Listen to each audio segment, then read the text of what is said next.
Hola, buenos días. ¿Qué tal? Bienvenidos, bienvenidas. Soy Elisa Serna Martínez de la Universidad de Granada, del Departamento de Traducción e Interpretación.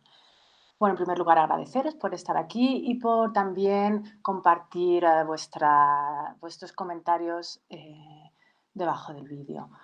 Bien, pues yo voy a hacer una breve presentación que voy a disponerme a compartir ahora con vosotras de lo que he preparado para explicaros el proyecto que estoy creando, pues básicamente para la mejora o la creación de materiales dentro de las asignaturas de cultura de la lengua inglesa para estudiantes de traducción e interpretación.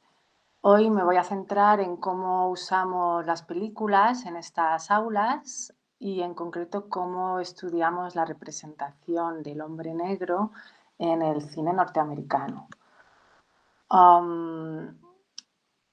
Voy a brevemente comentaros que bueno, esta asignatura la he impartido en la Universidad de Alcalá de Henares y también en la Universidad de Granada.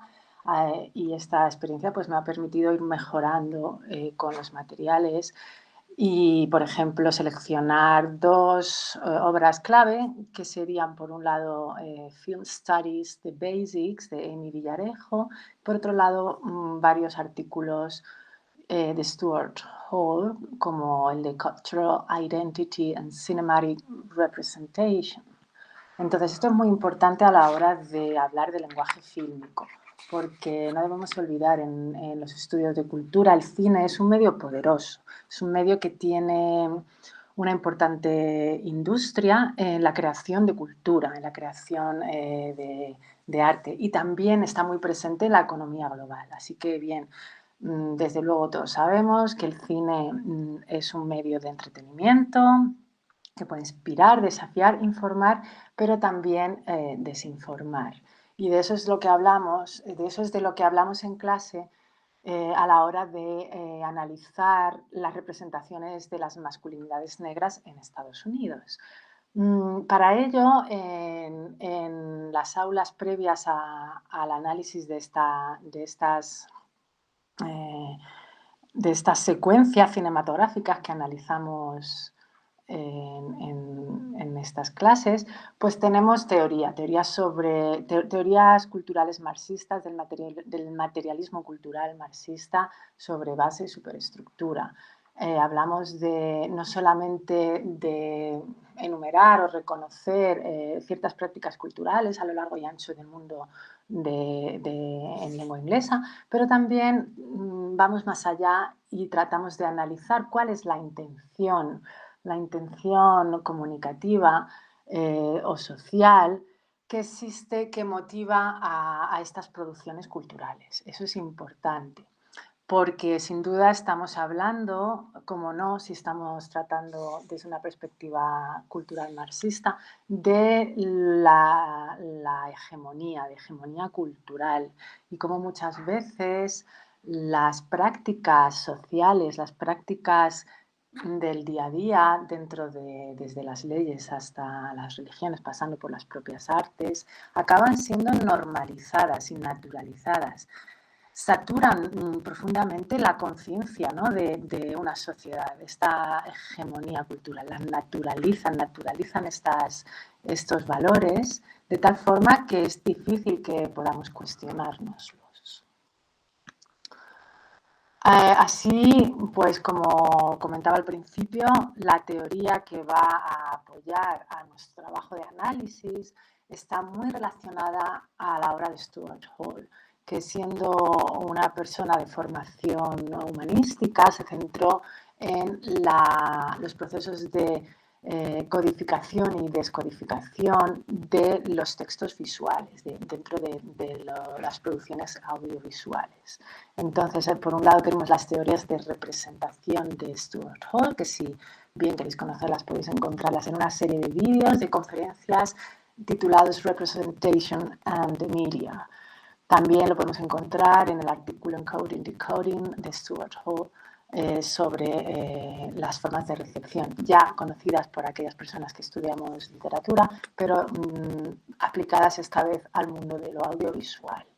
Bien, dentro de esa necesidad de conocer cuál es la intención desde la producción, ¿no? de esas representaciones y cuál es finalmente la interpretación de la audiencia en esas políticas de la significación que así se llaman, es donde personas que se oponen a esas intenciones de representación tienen un papel importante, ¿no? Estas personas que, si bien entienden todas las connotaciones y las denotaciones de las obras codificadas, no las comparten y las rechazan.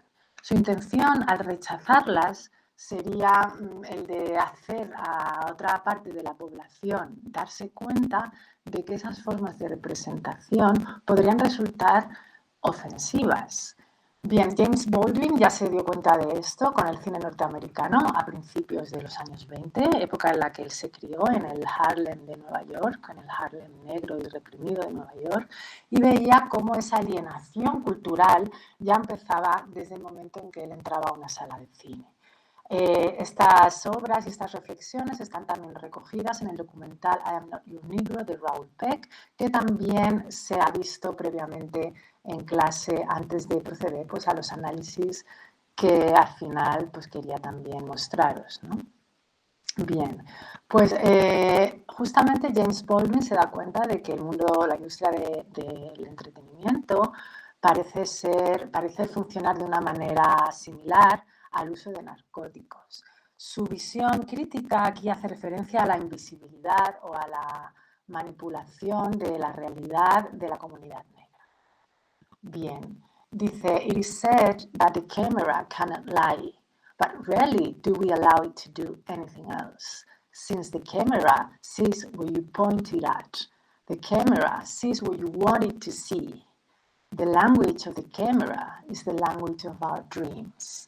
Bien, esto es importante. De vuelta volvemos a mirar todas esas teorías sobre base y superestructura, sobre representación, sobre todo, sobre quién es la persona que coge la cámara. Esa persona tiene el poder y esa persona va a utilizar un lenguaje que se va a parecer al lenguaje de sus sueños.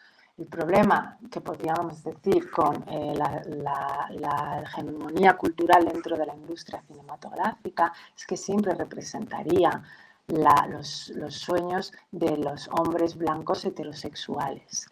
Y así venimos a hablar del sueño americano, que es un sueño que se construyó pues con la Declaración de la Independencia en 1776 y que condicionaría la forma en la que en Estados Unidos se entienden palabras como libertad, ciudadanía y derecho al voto, ¿no? O la representación en términos democráticos. Pero bien, aquí estamos hablando más de la representación en términos mediáticos y eso también es muy poderoso, como hemos dicho antes.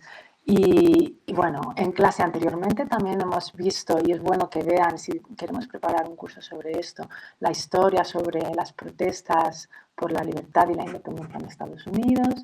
Entonces vemos un poquito de leyes sobre la Declaración de la Independencia, vemos documentos, vemos declaraciones, ¿no? Speeches, iba a decir, conferencias, discursos políticos como el famoso I Have a Dream de Martin Luther King, que hacía pues, referencia también al primer discurso dado por Abraham Lincoln en la Declaración de Independencia de Estados Unidos. Entonces todo esto se tiene en cuenta, se habla todo esto antes de llegar a la parte de análisis de las películas. Y finalmente, pues para resumir la idea que James Baldwin tiene en su obra, hablamos de esta gran cuestión. ¿Es esta verdaderamente la tierra de las personas libres o la tierra de las personas valientes. Y esto es importante porque James Dean se da cuenta de que en Estados Unidos para ser libre hay que ser valiente, pero que a las personas afroamericanas no se les deja ser valientes. Y esto se puede ver justamente en la figura del tío Tom, que es una figura muy controvertida dentro de la historia de Estados Unidos, de la que también se habla en clase, y se cuestiona el impacto que tiene la representación de tío Tom. Él diría, because Uncle Tom would not take vengeance into his own hands, he was not a hero for me. Heroes, as far as I could then see, were white, and not merely because of the movies, but because of the land in which I lived, of which movies were simply a reflection. De nuevo, esta llamada de atención sobre la hegemonía cultural, sobre las relaciones entre las prácticas sociales, las prácticas de producción, la base económica y la superestructura o todas las prácticas de representación, ¿cierto? Bueno, esto es algo que también se ve muy bien en clase. También combino la clase con recordando algunas de las escenas de vídeo que aparecen en el documental. Aquí tenemos la famosa Give Me Liberty or Give Me Death, a partir de la cual pues, se ejemplificaba esa demonización y esa afán de convertir en delincuentes a las personas negras que luchan por sus propias libertades y por sus derechos representativos. Bien, en clase, para terminar, os quería mostrar cómo llegamos un poco a ese entendimiento de la figura del tío Tom. Aquí os dejo algunas imágenes de anuncios publicitarios que tratan de representar y de delimitar la realidad de las personas negras, tanto mujeres, para las cuales habría también un nombre, de mujeres serviles y obedientes, serían las Aunt Jemima, las tías Jemima, y el tío Tom, ¿no? Ambos personajes infantilizados, asexuados, cristianizados, sometidos al hombre, sometidos al hombre blanco y con una imagen, dan una imagen de docilidad, dando una imagen en los que ellos podían reconfortar, tranquilizar, ¿no? Pensad en, por ejemplo, la figura de la mami de Lo que el viento se llevó, y todas esas figuras que parece que no viven, sino que se desviven incluso para tranquilizar y confortar a las personas blancas, no solamente en su día a día, sino en su temor intrínseco de que esas personas negras se levanten. Bien, pues en clase igualmente se levanten, se protesten contra esa desigualdad, quería decir. Y bueno, dejo aquí algún trabajo que hacemos en clase que llevan a enlaces a diferentes escenas que analizamos de ciertas películas, todas estas protagonizadas, por ejemplo, por Sidney Poitier. Se comenta esa representación y se hace sobre todo la pregunta, ¿se comporta como un héroe o como un tío Tom? ¿No? ¿Es una persona valiente o es una persona dócil? Y entonces así vamos viendo un poco el acercamiento crítico que tendría James Baldwin en su obra. Bien, finalmente pues también se ve la película The Birth of a Nation y se les deja pues hacer un trabajo sobre las representaciones de las masculinidades negras. Vamos a quedarnos en la llamada y vamos a dejar de presentar para finalmente pues agradeceros de nuevo por vuestra presencia y nos vemos en los comentarios. Muchísimas gracias y hasta pronto.